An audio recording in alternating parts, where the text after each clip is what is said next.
दोस्तों, अगर आप भी इंटेलिजेंट ब्यूरो यानी कि आईबी के सिक्योरिटी असिस्टेंट का ऑनलाइन फॉर्म 2025 फिल करने वाले हैं या फिल करना चाहते हैं दोस्तों, तो आज के इस वीडियो में हम इसकी कंप्लीट जानकारी देने वाले हैं। इस वीडियो में हम इस वैकेंसी से रिलेटेड वो सारी जानकारी आपको देंगे जो इस वैकेंसी से रिलेटेड होने वाली है दोस्तों। जैसे कि रजिस्ट्रेशन से लेके आपको फाइनल प्रिंट तक इसमें कैसे अपना आवेदन करना है और कैसे इसमें अपना प्रिंट आउट डाउनलोड करना है दोस्तों। तो दोस्तों चलिए वीडियो शुरू करते हैं। दोस्तों, चैनल पर नए हैं तो प्लीज़ चैनल को सब्सक्राइब करें।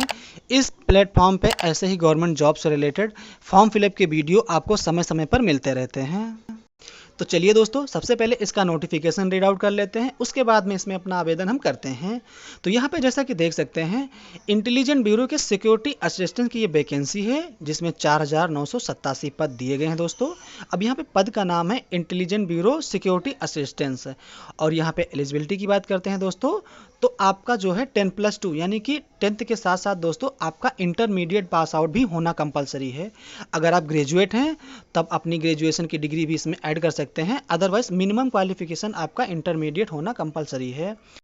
और अब बात कर लेते हैं इंपॉर्टेंट डेट की और एप्लीकेशन फ़ीस की। तो यहाँ पे जैसा कि देख सकते हैं 26 जुलाई 2025 से इसमें आवेदन होना स्टार्ट हो गया था और आवेदन की लास्ट डेट 17 अगस्त 2025 रहने वाली है, जिसका पेमेंट दोस्तों फॉर्म फिल करने के बाद 17 अगस्त तक ही आप कर सकते हैं। एग्ज़ाम की डेट यहाँ पे निर्धारित नहीं की गई है दोस्तों, और ना ही इसके एडमिट कार्ड के बारे में। तो जब भी इसका एडमिट कार्ड आएगा तो आपको इसी चैनल पर इसका इन्फॉर्मेशन मिल जाएगी। अब यहाँ पे बात करते हैं एप्लीकेशन फ़ीस की। तो जनरल, ओबीसी और ईडब्ल्यूएस के लिए 650 रुपये रखी गई है। एससी, एसटी या फीमेल कैंडिडेट के लिए दोस्तों 550 यानी कि 550 रुपये रखी गई है, जिसका पेमेंट आप लोग net banking, debit card, credit card या यूपीआई के माध्यम से कर सकते हैं। बात कर लेते हैं अब एज लिमिट की। तो मिनिमम एज आपकी 18 वर्ष होनी चाहिए और मैक्सिमम एज आपकी 27 वर्ष होनी चाहिए। यहाँ पे एज लिमिट दोस्तों आपको अलग से देखने को मिल जाएगी। तो ये है इस वैकेंसी से रिलेटेड कुछ बेसिक जानकारी जो कि आपको जानकारी होनी चाहिए दोस्तों फॉर्म फिलअप करने से पहले। तो चलिए अब अपना आवेदन इसमें करते हैं। तो सबसे पहले दोस्तों आपको अपने मोबाइल फ़ोन में या डेस्कटॉप में कोई एक ब्राउज़र ओपन करना है और सरकारी रिजल्ट की ऑफिशियल साइट पे आ जाना है। यहाँ पे आके आप इसका डिटेल में नोटिफिकेशन रीड आउट कर सकते हैं और यहाँ पे आपको अप्लाई ऑनलाइन का भी लिंक मिल जाएगा दोस्तों। हम इन दोनों वेबसाइट का लिंक वीडियो के डिस्क्रिप्शन में दे देंगे, वहाँ पर क्लिक करके आप डायरेक्टली इस वेबसाइट पर आ सकते हैं, इसके पेज पर आ सकते हैं और अप्लाई ऑनलाइन के ऑफिशियल पोर्टल पर भी आ सकते हैं। यहाँ पे इसके नोटिफिकेशन को रीड आउट करने का भी एक ऑप्शन मिल जाता है, यहाँ पे क्लिक करके आप इसके नोटिफिकेशन को डिटेल में रीड आउट कर सकते हैं। नोटिफिकेशन रीड आउट करने के बाद बैक आ जाएंगे और अप्लाई ऑनलाइन के सामने क्लिक हियर पे क्लिक कर देंगे। अब आप इंटेलिजेंट ब्यूरो की ऑफिशियल साइट पर आ जाते हैं दोस्तों। यहाँ पर दोस्तों सबसे पहले आपको अपना एक अकाउंट बनाना पड़ता है। अकाउंट बनाने के बाद ही आप अपना आवेदन कर सकते हैं। तो यहाँ पे रजिस्टर पे क्लिक करेंगे। क्लिक करने के बाद यहाँ पे कुछ आपसे बेसिक डिटेल पूछी जाती हैं। अब यहाँ पे जैसे कि कैंडिडेट का नाम पूछा जाता है, मोबाइल नंबर पूछा जाता है, ईमेल आईडी पूछी जाती है और उसका डोमिसाइकिल, कैटेगरी और जिस पोस्ट के लिए आप अप्लाई कर रहे हैं दोस्तों उस पोस्ट का नाम। तो यहाँ पे ऐसे कुछ बेसिक डिटेल पूछी जाती हैं। तो चलिए जल्दी से हम इन डिटेल को फिल कर लेते हैं। यहाँ पे कैंडिडेट का फुल नेम फिल कर देंगे। फुल नेम फिल करने के बाद कैंडिडेट का मोबाइल नंबर नीचे फिल कर देंगे यहाँ पे, और मोबाइल नंबर को नीचे कंफर्म भी कर देंगे और उसके बाद में ईमेल आईडी फिल करेंगे और ईमेल आईडी को भी कंफर्म कर देंगे। जल्दी से इन डिटेल को फिल कर लेते हैं हम। यहाँ पे अगर आपके पास अल्टरनेट मोबाइल नंबर है तो उसको फिल कर सकते हैं, अदरवाइज उसको ब्लिंक भी ऐसे छोड़ सकते हैं। उसके बाद में यहाँ पे पेज को ऊपर स्क्रॉल करेंगे और यहाँ पे जिस भी स्टेट से आप बिलोंग करते हैं दोस्तों, आपका डोमिसाइकिल जिस भी स्टेट में है उस स्टेट को यहाँ पे फिल कर लेना है।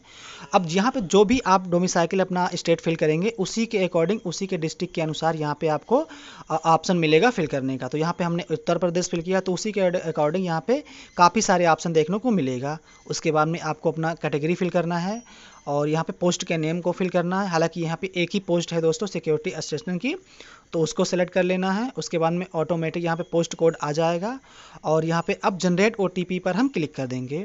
यहाँ पे कैप्चा कोड को फिल करेंगे और सबमिट पे क्लिक कर देंगे और इस तरह से दोस्तों आपके मोबाइल नंबर पर और आपकी ईमेल आईडी पर एक एक ओटीपी भेज दी जाती है। ओके पे क्लिक करेंगे यहाँ पे और यहाँ पे मोबाइल नंबर पे भेजी गई ओटीपी ऊपर फिल करेंगे, ईमेल आईडी पर भेजी गई ओटीपी नीचे फिल करेंगे।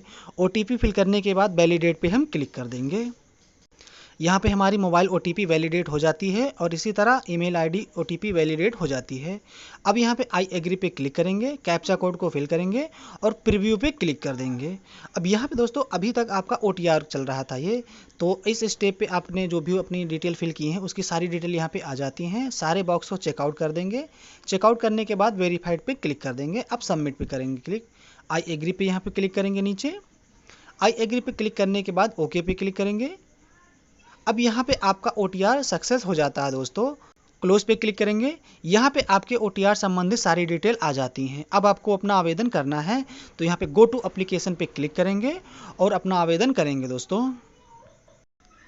अब इस स्टेप पे दोस्तों आपकी पहले से कुछ डिटेल फिल रहती हैं, तो जो डिटेल नहीं फिल है उनको फिल कर देना है।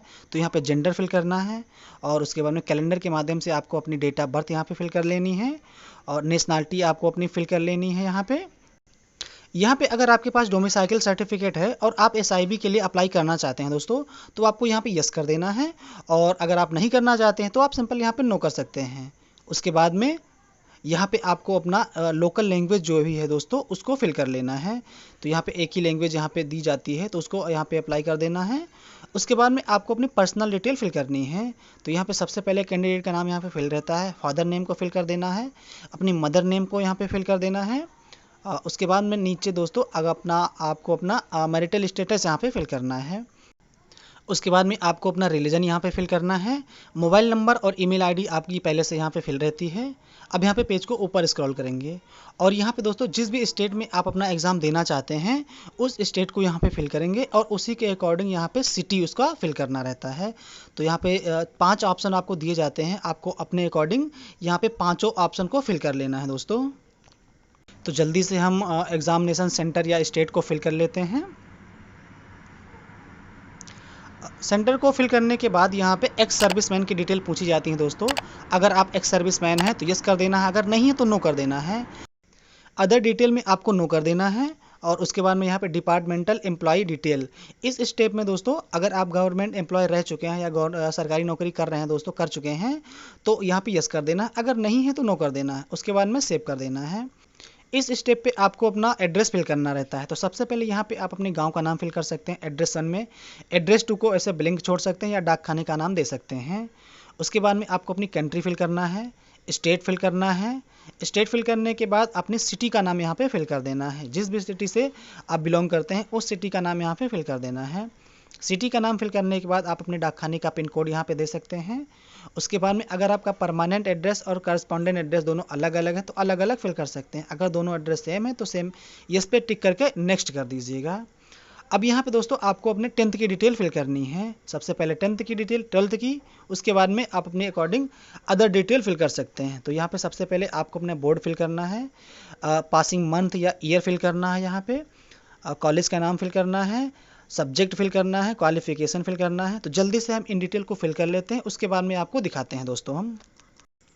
तो यहाँ पे कुछ इस तरह से अपनी डिटेल फिल कर लेनी है। सबसे पहले 10th की, 12th की, उसके बाद में अगर आप चाहें तो आप अपनी एडिशनल जानकारी यानी ग्रेजुएशन की डिटेल भी फिल कर सकते हैं। तो यहाँ पे वीडियो को पॉज करके आप यहाँ पे देख सकते हैं। आप चाहें तो अपनी एडिशनल जानकारी दे सकते हैं, आप चाहें तो इसको ब्लैंक भी छोड़ सकते हैं। उसके बाद में यहाँ पे do you have field experience, अगर है तो यस कर देना, नहीं तो नो कर देना है। हिंदी इंग्लिश के अलावा कोई दूसरी लैंग्वेज अगर आपको आती है तो यस कर देना, नहीं तो यहाँ पर भी नो कर देना है। एक्सपीरियंस अगर आपका किसी क्षेत्र में है तो उसको भी यस कर देना है, अगर नहीं है तो यहाँ पर भी नो कर देना है। उसके बाद में सेव एंड नेक्स्ट कर देना है दोस्तों। ओके पे क्लिक कर देंगे। अब यहाँ पे दोस्तों इस स्टेप पे आपको अपना पासपोर्ट साइज फोटोग्राफ अपलोड करना है जो कि लेटेस्ट हो, अपनी सिग्नेचर अपलोड करनी है और अपना डोमिसाइकिल सर्टिफिकेट को अपलोड करना है। तो यहाँ click here to upload file पे क्लिक करेंगे और यहाँ पे दोस्तों जो भी आप अपना फोटोग्राफ अपलोड कर रहे हैं वो 100 KB से ऊपर 200 KB से नीचे ही होना चाहिए। आप यहाँ पे इंस्ट्रक्शन दिए गए हैं उसी के अकॉर्डिंग रिसाइज कर लेना, उसके बाद में ही अपलोड करना है दोस्तों। तो यहाँ पे हमने अपना फोटोग्राफ अपलोड कर दिया है। अब यहाँ पे पेज को ऊपर स्क्रॉल करके क्लोज पे क्लिक कर देंगे। तो यहाँ पे हमारा फोटोग्राफ अपलोड हो जाता है दोस्तों। इसी तरह से आपको अपनी सिग्नेचर अपलोड करनी है और डोमिसाइकिल सर्टिफिकेट को अपलोड कर देना है।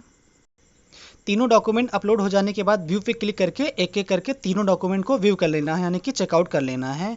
उसके बाद में ही आप फाइनल सबमिट कीजिएगा दोस्तों। तो यहाँ पे हमने तीनों डॉक्यूमेंट अपने व्यू कर लिए हैं। अब यहाँ पे हम पेज को ऊपर स्क्रॉल करते हैं और यहाँ पे जैसा कि देख सकते हैं दोस्तों 550 रुपये का शुल्क हमसे लिया जा रहा है। तो यहाँ पे ऑनलाइन पे क्लिक करेंगे और उसके बाद में यहाँ पे जितने भी डिक्लेरेशन के ऑप्शन दिए जाते हैं सबको चेकआउट कर देते हैं। डिक्लेरेशन टिक करने के बाद पेज को ऊपर स्क्रॉल करते हैं और ये कैप्चा कोड जो दिया जाता है दोस्तों नीचे फिल कर देंगे। नीचे फिल करने के बाद प्रीव्यू पे हम क्लिक कर देंगे और इस तरह से हमारा जो है एक फॉर्म का प्रीव्यू आ जाता है। तो यहाँ पे हम अपना फॉर्म को एक बार चेक कर लेंगे, किसी प्रकार की कोई मिस्टेक तो नहीं हुई है। डिटेल सारी चेक करने के बाद दोस्तों ओके पे क्लिक कर देंगे और यहाँ पे हम फिर से कैप्चा कोड को फिल करेंगे और सबमिट पे क्लिक कर देंगे। सबमिट पे क्लिक करने के बाद आई एग्री का एक ऑप्शन आ जाता है, आई एग्री पे क्लिक करेंगे, ओके पे क्लिक करेंगे। अब यहाँ पे फिर से हम कैप्चा कोड को फिल करेंगे और फाइनल सबमिट के लिए क्लिक कर देंगे दोस्तों। आई एग्री पे क्लिक करेंगे। अब यहाँ पे दोस्तों आपका फाइनल सक्सेस सबमिट हो जाता है। इस स्टेप पे आपको अपना पेमेंट करना है। पेमेंट करने के बाद ही आप अपने प्रिंट आउट को डाउनलोड कर पाएंगे। तो इस तरह से आईबी यानी कि इंटेलिजेंट ब्यूरो के सिक्योरिटी असिस्टेंट का ऑनलाइन फॉर्म 2025 बिना किसी प्रॉब्लम के आप फिल कर पाएंगे। दोस्तों वीडियो हेल्पफुल लगी हो तो चैनल को सब्सक्राइब करें, वीडियो को लाइक करें और बने रहें हमारे साथ। मिलते हैं अगले वीडियो में, तब तक के लिए जय हिंद।